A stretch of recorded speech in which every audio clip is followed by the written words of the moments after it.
그동안에는 쓸모없이 사용되고 있는 상업지역을 이제는 제대로 사용할 수 있도록 용적률도 엄청나게 주겠다라고 하는데 딱 여기를 정해놨어요.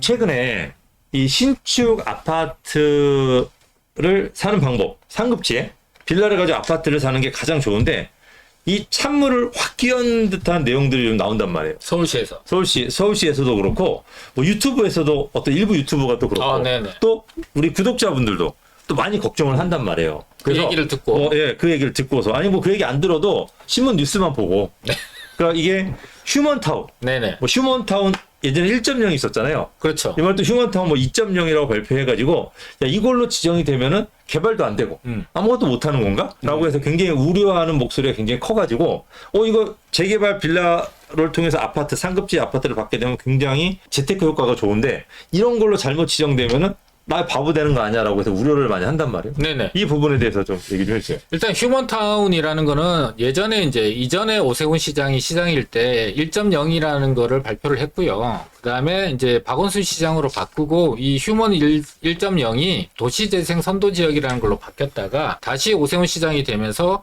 휴먼 타운 2.0이라는 거를 이제 발표를 하게 된 거고 요번에 이제 10곳을 선정했습니다. 그래서 후보지로서 선정을 하는 건데 이 결과적으로는 도시재생하면 우리가 떠오르는 게 이전 시장님 때 했던 도시재생이 실패했다. 망했다. 돈만 쓰고 아무런 효과가 없다라는 게 이미 시장에서 검증이 된 거예요. 그런데 이제 이름만 바꿔서 이게 나왔는데 우리 지역이 아니 휴먼타운으로 지정됐다고? 그러면은 아무것도 못하는 거 아니야? 길 넓히고 가로등 설치하고 도로 보도블록 새로 깔고 주차장만 좀 만들어주면 우리 지역이 다른 지역은 재개발돼서 아파트가 되는데 우리 지역하고 그렇게 좋아진다는 게 말이 되냐라고 하면서 일단은 불만이 너무 많고요. 그다음에 재개발을 생각하고 했던 지역들 같은 경우는 재개발 못하지 않을까라는 우려 때문에 걱정이 굉장히 심한 것 같아요. 그래서 거기에 이제 우리 해당되는 지역에 갖고 계셨던 분들 또는 우리가 추천해서 투자했던 지역들도 여기 포함되고 있는데 거기서 이제 어떻게 된 거냐, 재개발 못하는 거냐 이런 이제 문의가 굉장히 많이 왔던 거예요. 그러니까 이게 어떻게 생각하시면 되냐면 예전에 20년 전에는 이거를 주거환경 개선 사업이라고 그랬어요. 그렇죠. 그래서 그냥 주거환경 개선 사업이라고 해서 말 그대로 주거 환경을 개선한다. 우리가 이제 재개발이 있고 주거환경 개선 사업이 있는 거예요. 그러니까 재개발은 전면 철거 방식이라고 그래가지고 전체를 다 허물고 아파트를 짓는 거. 그렇죠. 이 주거환경 개선 방식은 도로 좀 넓히고 공원 하나 만들고 주차장 만드는 거.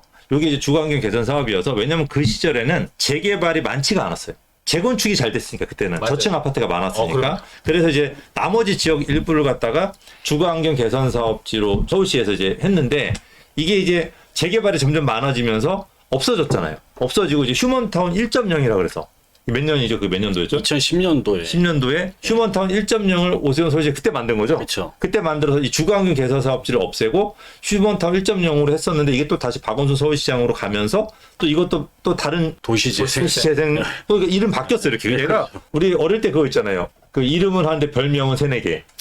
얘는 내용은 하나인데 별명은 세네 개인 거예요. 그래서 이게 이제 지금 휴먼타운 2.0으로 바뀌었죠. 그러니까 얘는 재개발이 아닌 주민의 주거 환경을 개선한다. 이제 이런 내용인 겁니다. 그리고 예전에 20년 전에 주거환경 개선 사업지라고 한다면은 개발을 안 한다. 못한다. 개발을 못한다가 됐다가 이게 휴먼타운으로 바뀌면서 그거 이제 상관없는 게 됐거든요. 그렇죠. 근데도 불구하고 우리가 예전에 봤던 주거환경 개선 사업지에 대한 기억이 남아 있는 거죠. 이제 그렇게 이제 발달한 게 이제 휴먼타운 2.0까지 요번에 발표해서 아직 시작은 안 했고요.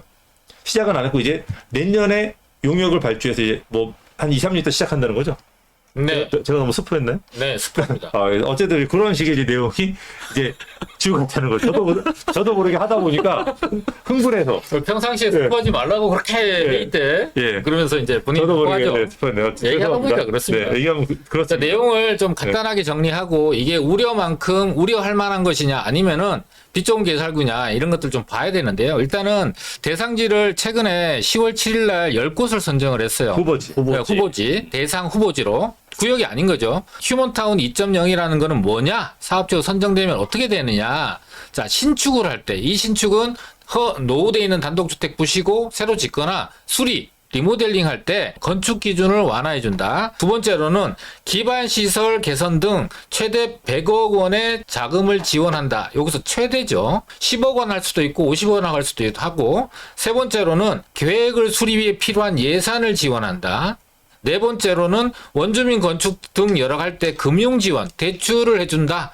요 네 가지 정도로 이해하시면 돼요. 그러니까 이건 재개발이 아니네. 전면 철거 방식이 아니라 각각 건물들을 새로 짓는 데에만 지원을 해주는 거네. 그럼 재개발을 못 하는 거야? 라고 얘기할 수 있거든요. 후보지 10곳을 한번 먼저 보게 되면은 중구 회원동, 중구 신당동, 종로구 옥인동, 종로구 명륜동, 화곡동이 두 군데고요. 강북구 수유동, 중랑구 망우동, 구로구 개봉동, 그다음에 성북구 삼선동인데 이 지역들의 공통점이 뭐냐면은 다 산자락을 끼고 있어요.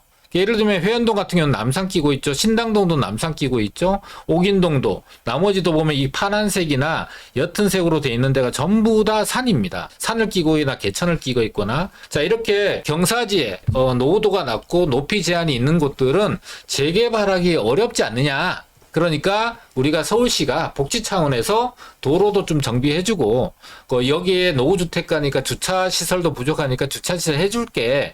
이런 것들에 대한 복지 차원에서 진행이 된다라고 이해하시면 되는 거죠. 이제 우리 구독자분들 제일 궁금한 거. 네네. 휴먼타운 물론 후보지예요. 여기가 한 2, 3년 있다가 이제 지정이 되겠죠. 후보지로 지정이 되면은 앞으로 요쪽에 재개발 못 하나? 뭐 이제 모아타운이라든지 뭐 역세권 개발이라든지 뭐 신통이라든지 이런 개발을 못 하나? 네. 이걸 이제 궁금해하시는 것 같아요. 관심 있는 지역이 일단은 제일 이제 중구 해당되는 서울역이 바로 옆에 있는 이 회원동하고 약수역이 더블 역세권이고 청구역이 있고 신당역이 있잖아요. 이게 다 더블 역세권이고 도심의 접근성이 좋은 입지 여건에 있는 요 신당동 일대에 가지고 계셨던 분이나 투자를 고려하셨던 분들이 저희한테 문의를 굉장히 많이 하세요. 저기 재개발 안 되는 거 아니냐 이렇게 생각하시거든요. 근데 한마디로 얘기하면은 별개다. 아무 상관없다. 이렇게 말씀을 드릴 수가 있습니다. 예를 들면은 이제 투자자분들 중에서도 이제 그 중구청에다가 문의를 하신 분도 있고 저희도 확인을 해봤는데 그 담당 부서가 있어요. 도심 재정비 전략 추진 기획단이라는 게 있고요. 중구에서 진행되고 있는 모아타운이나 이런 것들을 다 총괄합니다. 근데 여기서 이제 질문을 한 거예요. 휴먼타운 후보지로 지정됐는데 구체적으로 어떻게 하겠다는 겁니까? 라고 질문하니까 담당관이 말씀드린 대로 그냥 후보지예요. 후보지. 네, 지정된 거 자, 기반 시설, 그러니까 주차장이나 도로 등을 재정비하는 예산을 지원해 주는 겁니다. 그리고 후보지로 선정된 곳은 대상으로 내년에 구체적으로 사업 계획을 수립하기 위해서 서울시에서 용역비를 내려줄 겁니다. 휴먼타운으로 어떤 방향으로 뭐 복지 차원에서 여러 시설들을 해주면 좋냐라는 걸 외부의 전문기관한테 돈 줘갖고 연구를 시키는 거예요. 1년에서 2년 걸릴 텐데요. 보통 그렇죠. 그러면 1년, 2년 뒤에 결과가 나올 거 아니에요. 네. 결과를 토대로 해서 이 후보지 중에서 구역으로 선정을 할 거고 그때 돈이 이제 지불이 되는 거죠. 자금이. 근데 이게 이런 거를 지정되는 것 자체를 싫어하는 주민들도 있어요. 개발 안 되는 것처럼 그렇죠. 집값 떨어지니까. 그렇죠. 그러면 주민들이 구청 가서 반대할 거 아니에요. 엄청 반대하죠. 네, 만약에 반대를 하게 되면 또 지정 안 할 거 아니에요. 이게 휴먼 1.0의 네. 기준을 그대로 가져온 거기 때문에 휴먼 1.0을 하려면 주민들의 동의 50%가 나와야 되는데 옛날에 휴먼타운 1.0을 할 때도 주민들의 동의가 나오지 않아서 거의 다 진행이 안 됐어요. 그러니까 이거는 있으나 마나한 이제 정책인 거예요. 여러 가지 트랙을 통해서 이제 서울시가 주거 환경을 개선하겠다는 의지를 보여주는 거고 실질적으로는 재개발 여러 가지 종류의 재개발을 통해서 주거 환경이 개선되니까 가장 효과적이죠. 그러니까 내년에 용역이 내려가고 그 용역을 통해서 또 연구를 하겠지. 그쵸. 그 연구를 해서 또 구청에 넘어오겠지. 그렇죠. 그럼 구청에 또 시민에서도 지정하겠다고 공고하겠지. 네네. 그럼 그 공고를 보고 또 주민들이 또 알가불고 하겠지. 열받겠지. 이게 또 한 2, 3년 지나가는 거잖아요. 그렇죠. 2, 3년. 자, 네. 그런데 그렇게 해서 2, 3년 지나서 이 지역이 휴먼타운 2.0으로 지정이 됐어요. 네네. 그러면 그때 진짜 난리 나서 개발 못 하나? 그렇지 않다는 거죠. 그러니까. 그래서 그걸 궁금해서 물어본 거예요. 네. 만약 이렇게 휴먼타운은 결정이 되면 서울시의 지원 돈 받았지 않냐. 돈 받았기 때문에 다른 개발, 뭐 역 가까이 있으면 역세권 개발, 고밀 개발이잖아. 일반 재개발보다 훨씬 사업성이 좋거나 요번에 발표된 서울의 노선형 상업지역 같은 경우에 해당되는 지역들 같은 경우는 컴팩트 시티, 굉장히 고밀로 여러 시설들이 복합적으로 어려진 컴팩트 시티 같은 거는 할 수 없냐. 회원동이 이거 해당되겠네요. 그렇죠. 네. 물어본 거예요. 네. 그랬더니 그런 것은 지금도 할 수 있습니다. 당장 주민께서 그냥 하시면 돼요. 그러면 그런 개발은 휴먼타운하고 상관없는 거야? 그러니까 네, 별건입니다. 그냥 휴먼타운이라고 하더라도 다른 개발 방식으로 하실 수가 있는 겁니다. 자, 기반 시설 해드린 거기 때문에 주민들이 정비사업, 그러니까 재개발, 재건축 또는 뭐 리모델링 또는 역세권 개발 등 하시려면 충분히 지금도 그냥 동의하셔갖고 하실 수가 있습니다. 전혀 제한이 없는 겁니다. 라고 답변을 딱 준 거예요. 그러니까 지금 걱정하시는 부분들이 이제 발쭉 뻗고 주무시겠죠. 근데 우리 방송을 안 보시는 분들, 못 보시는 분들, 이런 분들은 이거 휴먼타운 2.0 우리 대상지인데 이거 재개발 안 되는 거 아니야? 라는 걱정을 지금도 하고 계시면서 밤잠도 못 주무시고 계실 거라는 것이죠. 그러니까 20년 전에는 주거환경 개선 사업 때문에 네네. 그 되면은 웬만하면 재개발 안 해줬거든요. 그렇죠. 그때는 왜냐면 이미 돈 들였으니까. 네네. 근데 지금은 그거하고 상관없이 그냥 가능하다는 거예요. 그리고 아까 보니까 휴먼타운으로 지정이 되더라도 기반시설 지원 비용으로 한 100억 정도밖에 안 나오더라고요. 네네. 그러면 이 100억이면은 제가 봤을 때는 이 회원동 같은 경우는 이 100억이라는 돈으로 할 수 있는 게 별로 없어요. 주차장을 하나 만들려고. 그러니까 이게 내가 봐서 회원동은 지금 워낙 거의 관광 많이 발달돼 있어요. 남대문 시장이 굉장히 많은 사람들이 많이 왔다 갔다 하고 그렇죠. 밑으로. 네네. 그러면 그 주차할 데가 없어 난리거든요. 거기는 또 주민들이 주차할 데도 없는데 관광객들이 더 갈 데도 없어요. 그렇죠. 굉장히 먹거리들이 많은데 그러면 거기 주차장을 하나 만들 생각인 것 같아요. 내가 봤을 때는. 공용주차장. 공용주차장을. 근데 거기 땅값이 평균 4, 5천을 해요. 평당. 그러면 우리가 공용주차장을 만들려면 주차장을 우리가 땅을 사서 거기에다 건물을 지어야 되잖아요. 주차 타워 네, 같은 거. 주차 타워를 지으면 차가 회전을 해야 돼요. 네네. 그러려면 최소 200평 이상은 돼야 되거든요. 맞습니다. 그러면 그 주차 타워를 만들 수 있는 자리는 좀 아래쪽이어야 되잖아요. 네. 아래쪽은 땅값이 5천 이상이에요. 그러면 200평 사게 되면은 땅값만 100억이에요. 그러면 이 100억 받아서 공용주차장 하나 만들면 끝이에요. 근데 만약에 네. 도로 새로 깔고 그 가로등 설치하고 또 관광객들 많이 돌아다니니까 또 그림 그릴 거 아니에요. 벽화칠하고 그거 돈을 예를 들면 30억, 50억 써버리면 하면 주차장 못 만드네, 그죠? 네. 그래서 저희가 판단할 때는 이거 주거환경 100억이라고 하는 돈은 돈도 아니라는 거예요. 지금 옛날에 우리가 평당 땅값이 1,000만 원 할 때, 네. 그때는 100억이면 1,000평을 샀으니까 어마어마한 돈이지만은 지금 200평 살 수밖에 없는 돈이고 길도 못 넓혀요, 이 돈으로. 그러니까 해봐야 뭐 도로 좀 아스팔트라든지 보도블럭? 그거를 이제 블럭으로 바꾸는 보도블럭이 아닌 블럭으로 바꿔서 걸어다니기 편한 걸로 이제 바꾸는 이제 그게 좀 유행이거든요. 네. 해안동은 아래쪽은 많이 바꿨어요. 근데 위쪽은 그걸 못했거든요. 네네. 굉장히 미끄러우니까. 근데 그런 부분이라든지 벽화라든지 우리 박원 서울시장에 한번 했었잖아요. 이제 그런 요거 엄청 부분들이 아마 진행되지 않을까. 그러니까 100억이라는 돈을 들였다 그래서 큰 의미는 없다. 더군다나 뭐 회원동이나 신당동이나 이런 지역에 우리 아파트를 짓게 되면은 뭐 예를 들어 한 세대당 20억이라고 잡으면 2,000세대를 짓게 되잖아요. 그러면 4조 원의 공사예요. 4조 원의 공사. 이 4조 원의 공사가 뭐 100억 때문에 발목이 잡힌다. 이럴 일은 없잖아요. 그렇죠. 그러니까 이게 4조 원대 100억이에요, 지금은. 그러니까 세상이 바뀌 옛날에 아파트가 5억일 때는 뭐 2천억대 100억이니까 커 보인단 말이에요. 근데 지금은 아파트 가격이 그때보다 4배가 뛰었기 때문에 약 2, 3조 원, 3, 4조 원이라는 큰 돈이 아파트 사업, 웬만한 부지는 요즘 1조에서 뭐 4조 정도 돼요. 그러니까 이거는 이 사업하고는 전혀 상관없을 정도로 굉장히 미비하다라고 이제 판단해도 될 것 같습니다. 그럼 이렇게 실제적으로 이렇게 휴먼타운이나 뭐 도시재생이 이것들이 선정이 되고 구역으로 지정됐는데 실제로 이렇게 다른 개발이 진행되는 것처럼 소용이 없고 별개의 것이냐라는 거를 사례를 한번 보여드릴 필요가 있는 것 같아요. 실제로 그런 게 있냐, 말로만 그런 게 아니라. 그러니까 예전에 주거환경 개선 사업이라고 해가지고 네네. 했던 것들도 지금은 개발을 다 해버리잖아요. 그렇죠. 그러니까 예전에는 바뀌었지. 그 돈이 컸었는데 네, 지금은 이제 그런 지역들도 개발 주민 의지만 있다면 분위기만 되면 그렇죠. 그 분위기라고 하는 거는 주민들의 의지하고 아파트 시세가 좀 올라주는 거, 주변의 개발이 활성화되는 거. 그래서 지금 우리 고구마님께서 회원동 주민들이 나서서 개발하게 되면은 열악한 환경인 거 뻔히 나와. 거기 굉장히 열악하잖아요. 그럼요. 그 그래서 고도가 90% 넘어. 개발이 잘 될 건데 이 부분이 좀 주민들의 의지가 약하냐라고 하는데 일단은 그 라인들 제가 이따 이제 우리가 지도로 보여드리겠지만 그 라인들 중에서 지금 장충동 예. 쪽의 재개발 도로 쪽이 굉장히 활성화돼서 좀 지정됐죠. 쌍림동. 진행이 되고 있어요. 쌍림동 쪽이. 네네. 이제 그쪽이 진행되는 거에 따라서 이제 주변으로 번져 나갈 거고 우리가 이제 남산 밑에 후암동도 마찬가지고 남산 밑에 같은 경우는 고도 제한이 좀 완화돼야 돼요. 그러니까 고도 제한이 조금 완화가 돼야지 그게 좀 더 좋은 환경으로 지을 수 있거든요. 일단은 고도 제한이 1차 한 번 완화가 됐어요. 그리고 일부 지역이 지금 2번 완화됐거든요. 그 남산 밑에 아마 고도 제한이 한 3번에서 4번 정도 완화될 거로 여러분들 예언을 해드렸어요. 후암동을 여러분들은 이제 많이 추천했어요. 완화되기 전에. 그러면서 고도 제한 완화될 겁니다. 그러니까 걱정하지 말고 투자하세요라고 했어요. 근데 그 당시에도 일부 전문가들하고 상당수의 유튜버들이 후암동 절대 개발 안 된다고 영상 엄청 많이 찍었어요. 맞아요. 여러분들 기억하실 거예요. 근데 지금 이미 신통으로 2번 정도 2구역이 지정됐잖아요. 1구역, 4구역. 1구역, 3구역 지정됐고 고도 제한이 2번 완화가 됐어요. 근데 제가 3번에서 4번이라고 했기 때문에 후암동 같은 경우도 한 번 더 완화가 될 겁니다. 최소. 근데 언제 완화가 될 거냐? 왜냐면 지금 2번 완화된 걸로는 후암동 사업성이 저희는 잘 아니까 간당간당해요.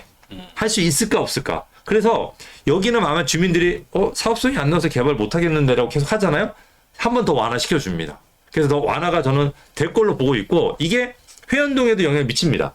이제 그런 분위기가 타고 들어가면은 그때부터 개발이 본격적으로 시작이 될 거예요. 왜? 그 자리가 어떻게 본다면 후암동은 더 좋잖아요. 위쪽으로 해가지고. 그래서 도심에 가깝고. 그래서 서울역도 가깝고. 그렇죠. 그래서 그런 분위기를 타게 되면 이제 그때 개발이 이제 진행이 될 거기 때문에 제가 이 남산 밑에기 때문에 예전에 우리가 남산 밑에는 절대 건들면 안 된다고 했잖아요. 이 보존의 원칙이었는데 거기가 이제 고도 제한이 완화되는 거는 이게 사회적 분위기인 거예요. 그러니까 시대적 흐름으로 이제 가고 있는 거죠. 우리가 한강 밑에 같은 경우도 뒤에서 보이는 것들 한강을 낮게 짓고 앞에는 뒤에는 높게 졌잖아요 옛날에. 네. 근데 지금은 한강 앞에 그냥 높게 짓잖아요. 높게 짓때 예. 공간거리를 띄우면 그렇죠. 바람길과 예. 조망이 나오죠. 그러니까 흐름이 있는 거, 흐름이. 그렇기 때문에 저는 이게 우리 뭐 전문가분들도 그렇고 우리 구독자분들도 그렇고 이 흐름을 읽었으면 좋겠어요. 그러니까 문구 하나 뭐 휴먼타운이니까 뭐 도시 재생으로 돈을 지원하니까 뭐 개발 안 돼. 이거 옛날 얘기잖아요. 흐름을 잡아야지. 그래야지 진짜 돈을 벌 수가 있습니다. 흐름을 잡아야지. 그래서 저는 흐름을 좀 잡으라고 권하고 싶고 우리가 한강변 같은 경우도 마찬가지예요. 우리 한강변에 양평 같은데 한강 가잖아요. 네. 그럼 한강변에 놀러 가면은 밤에 여자친구 또는 와이프랑 기분 좋게 한강변에서 밤에 애들 재우고 와인 한잔 하자. 그래서 베란다에 나가요. 베란다 나 분위기가 나는 줄 아세요? 꼼꼼해. 분위기가 안 나. 껌에 그냥 까매. 아무것도 안 보여. 그런데 이게 도심으로 오잖아요. 네. 야경을 보게 되면은 한강에 야경이 불이 비치잖아요. 그리고 건너편에 고층 건물이 있고 맞아요. 그게 그렇게 예뻐요. 그러니까 우리가 이 남산 밑에도 예전에는 보존이었지만 지금은 남산하고 어울리는 같은 디자인의 건물을 지으라는 게 서울시의 방침이에요. 이 보이는 환경을 이쁘게 하자는 거지. 그러니까 남산을 내려봤을 때 까만 저층 보이는 것보다 건물들이 듬성듬성 예쁜 건물들이 디자인에 맞춰서 남산하고 어울리게 지으면 얼마나 예쁘겠어요. 그러니까 후암동 같은 경우도 그거하고 맞춰서 예쁜 건물을 지으라는 거죠. 대신 어차피 지을 거 몇 층 더 올리고 그러면 그거 훨씬 낫잖아요. 그렇죠. 그러니까 그런 흐름으로 지금 가고 있다라는 거죠. 그런 부분을 전혀 걱정하지 마시고 흐름대로 가고 있으니까 저희가 구청에 아는 사람이 있어서 서울시에 아는 사람이 있어서 고도제한 됩니다 얘기한 게 아니에요. 전체적인 흐름이 그래요. 용역이 들어갔고 그 용역의 결과가 뻔히 눈에 보이는 거죠. 이전에 개발을 묶었던 주거환경 개선 사업 지구들 20년 전이죠. 옛날 사람이 네. 보던 거 그것들을 지금 전부 개발시켜준다. 이거 우리 공군님이 준비해서 예시를 저한테 알려주신 거죠. 그죠? 그것 좀 설명 좀 해주시죠. 네. 일단은 이제 2015년도에 서울형 도시재생 선도지구라는 곳을 13곳이나 선정을 했는데 서울역 주변도 있고요. 창동 3개도 그때는 있었고 그다음에 세운상가 뭐 이런 거 장안평 지역 그리고 뉴타운 대표 지역이었던 창신 숭인 뉴타운 지역도 있었고요. 성수동 1, 2가도 있었어요. 그러니까 되게 지금 2015년도의 뉴스니까 그때 당시에 지정한 거니까 지금 거의 한 9년 정도 전이잖아요. 그러니까 그때 상황하고 지금 생각해보면 무슨 성수동 1, 2동이 도시재생지역이야 뭐 이런 식의 얘기할 수 있을 정도잖아요. 여기서 대표적으로 뉴타운이었다가 뉴타운이 해제되면서 박원순 시장 때 네. 도시재생구역으로 지정된 곳이 이 창신숭인 뉴타운인데요. 자, 그럼 도시재생구역으로 지정이 되면은 재개발이 안 됩니까? 라고 하는데 2007년에 재정비 촉진지구로 지정이 됐다가 2013년에 해제가 됐어요. 그리고 나서 서울에서 1호로 도시재생 선도지역으로 선정이 됩니다. 그런데 도시재생 선도지역으로 선정되어 있는 상태에서 해제가 된 게 아니에요. 2021년 12월에 신속통합기획 민간 대상 지역으로 선정이 됩니다. 재개발 지역으로 선정이 돼요. 그리고 작년 7월 달에 기획안이 통과가 되면서 이렇게 크게 통합으로 해서 조감도까지 다 나와 있고 무려 2,000세대의 새 아파트 지역으로 탈바꿈하게 된다라는 거고요. 김건대님이 얘기했다시피 예전에 이게 서울역이 여기고 이게 서계동입니다. 서계동 용산에 있는 거 아시죠? 위치가 서울역 바로 옆에가 이제 서계동인데 서계동에 이 일대가 그때 당시에는 여러 가지 이렇게 쪼개져서 재개발 구역으로 지정이 됐고 여기에 가운데에 보면은 주거 환경 개선 지구라고 있어요. 그러니까 다른 것들은 색깔별로 개발에 대한 방향이 잡혀 있어서 고밀 개발과 저밀 개발, 일반 개발 이렇게 나눠서 색깔별로 구분을 했거든요. 자, 그런데 주거 환경 개선 지구는 하얀색이에요. 아무런 계획이 없었던 거예요. 개발에 대한 가치나 이런 가능성이 높지 않았기 때문에 이렇게 됐었는데 여기가 최근에 이렇게 신속 통합으로 3개 블록이 재개발 구역으로 선정이 됐단 말이에요. 그러니까 주거 환경 개선 지구가 아직도 20년 전에 10년 전에 했던 것들이 아직도 남아있던 잔존이 이 재개발로 아예 탈바꿈이 해버린 사례가 되고 일반적으로 이제 재개발에 대한 구역으로 선정되어 있는 거를 지도에 표시해주는 여러 사이트가 있거든요. 거기에서 표시되고 있지 않는 지역이 서울역에 보면 역세권 도시정비형 재개발 구역인데 저희가 여기를 가장 많이 투자를 해드렸습니다. 개발 구역이 지정되기 전에. 그래서 이제 저도 가지고 있습니다. 그렇죠. 축하드립니다. 네. 그래서 최근에 이제 33번지일 때 참고 자료 하면서 조감도까지 나와 있는 사례. 그러니까 주거 환경 개선 지구로 돼 있는 것들이 재개발로 지정된 사례들이 있는 거고요. 또 이게 서울 전체에 앞서 얘기했다시피 남산 밑에 아까 산자락 밑에 고도지구도 있고 여러 가지 제한이 있는데 그 지역을 이제 개발하겠다라는 얘기가 있다라는 거죠. 네, 알겠습니다. 궁금한 게 주거환경 개선 사업지인데도 불구하고 개발이 되는 지역도 있고 휴먼타운 도시재생이라고 해서 네. 10개 구역이 지정이 됐는데 네네. 유독 회원동 네. 그리고 신당동도 있지만 거의 회원동 위주로 많이들 얘기한단 말이에요. 이슈가 돼가지고. 궁금해하시고. 예, 많이들 궁금해하시고. 근데 왜 회원동이 그렇게 이슈가 됐나? 그만큼 이제 관심이 높고 좋은 지역이니까 그러겠죠? 그렇죠. 이 서울역을 걸어서 6, 7분 정도면 서울역을 이용할 수 있어요. 그럼 서울역 주변 지역이라는 곳은 어떤 곳이 되냐면 단순하게 그냥 지하철역 세권이 아니라 서울역은 지금 현재 지하철 노선이 6개가 이미 운행을 하고 있습니다. 자, 더블 역세권, 트리플 역세권, 쿼드러플 역세권 이것만 하더라도 그 입지적 가치가 매우 높게 평가가 되고 있는데 서울역은 현재 6개 노선에다가 추가적으로 GTX가 2개가 들어서는 거예요. 거기다가 신분당선까지 연장이 될 가능성이 높고요. 거기다가 신안산선까지 여의도와 연결되는 신안산선까지 들어오게 되잖아요. 그러면 6개에다가 4개를 더하면은 10개 노선이 한 개 지하철역에 다 모여 있는 게 그렇다는 얘기는 대한민국 전체에서 한 개 지하철역에 지하철이 10개가 있는 곳은 서울역이 유일합니다. 두 번째로 서울역과 삼성역이 GTX A 노선 가장 빨리 개통되는 A 노선으로 연결이 되는데 5분 거리의 지역으로 바뀌게 돼요. 지금은 1시간 45분이 걸리는 지역이 5분 지역으로 바뀌게 된단 말이에요. 그러면은 삼성역의 주변 지역의 가치에 영향을 5분 거리에 있는 서울역이 영향을 받게 되는데 지금은 천지 차이가 날 정도로 가격 차이와 시세 차이가 나게 되는데 이 나게 되는 것이 쫙 따라 올라서 삼성역까지는 아니더라도 거의 80%까지는 추격할 가능성이 되게 높다. 마지막으로 서울역 바로 옆 위에 북부 역세권 개발이라는 게 이제 최근에 그 PF 문제 많은 것들 PF가 문제가 많은데 PF가 성공을 했어요. 2조 1,000억 원이 여러 은행들이 해서 완료가 된 거예요. 그러니까 돈이 마련이 된 거예요. PF가 그러면 공사 들어가죠. 3년이면은 거기에 컨벤션, 업무시설, 백화점, 네, 호텔까지 4종 세트가 다 들어서게 된다는 거예요. 거기를 걸어서 갈 수 있고 그래서 그 입지적 가치가 대단히 중요한데 남산도 있죠. 그다음에 남대문 시장도 있죠. 명동도 있죠. 그 입지역 가치가 대단히 높다라고 할 수가 있는 겁니다. 그래서 관심을 갖는 거죠. 고급화되는 거죠. 고급화 한마디로. 그 제2의 한남동이라고 불러도 과언이 아닌 지역이 이제 회원동 지역이라고 볼 수가 있습니다. 또 중구 또 상업지들 같은 경우는 지금 노선 상업지 네. 개발 컴팩트 시티 그렇죠. 이게 계속 나오고 있잖아요. 요번에 발표된 그 서울시가 발표를 했었죠. 예, 최근에 3월 5일 날 발표된 게 이 노선형 상업지역이라는 곳을 그동안에는 쓸모없이 사용되고 있는 상업지역을 이제는 제대로 사용할 수 있도록 용적률도 엄청나게 주겠다라고 하는데 딱 여기를 정해놨어요. 여기만 대상 지역이야. 자, 요게 서울역이고요. 여기가 회원동 일대거든요. 여기가.